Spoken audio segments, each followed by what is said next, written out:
అందరూ తొలి ఏకాదశి పండుగ బాగా జరుపుకున్నారా? పేలాల పిండి కూడా తిన్నారా లేదా కామెంట్ చేయండి. ఇలా సింపుల్ గా నాకు తెలిసినంతలో దీపం పెట్టేసుకున్నాను. ఏంటి అక్క గిన్నె పట్టుకొని వచ్చింది అనుకుంటున్నారా? గోరింటాకు కొద్దామని వచ్చామండి. ఇక్కడికి వచ్చిన కొత్తలో గోరింటాకు చెట్టుకొని నాటాము. మంచిగా ఆకులు వచ్చాయి. ఆషాఢ మాసం స్టార్ట్ అయిన దగ్గర నుంచి అనుకుంటున్నాను గోరింటాకు పెట్టుకోవాలని చెప్పేసి. నిన్న కుదిరింది.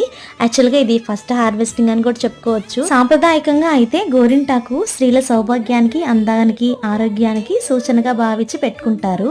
అదే శాస్త్రీయంగా అయితే గోరింటాకు ఒంటికి చాలా చలువ చేసి వేడిని తగ్గిస్తుంది. అలాగే మన రక్త ప్రసరణ మెరుగుపరుస్తుంది. అలాగే ఈ సీజన్ లోనే ఎక్కువ వర్షాలు పడుతూ ఉంటాయి కదండి. గోరింటాకు పెట్టుకోవటం వల్ల అంటే మన అరికాళ్ళు అరిచేతుల నుంచే కదా డిసీజెస్ అన్ని స్ప్రెడ్ అవుతూ ఉంటాయి.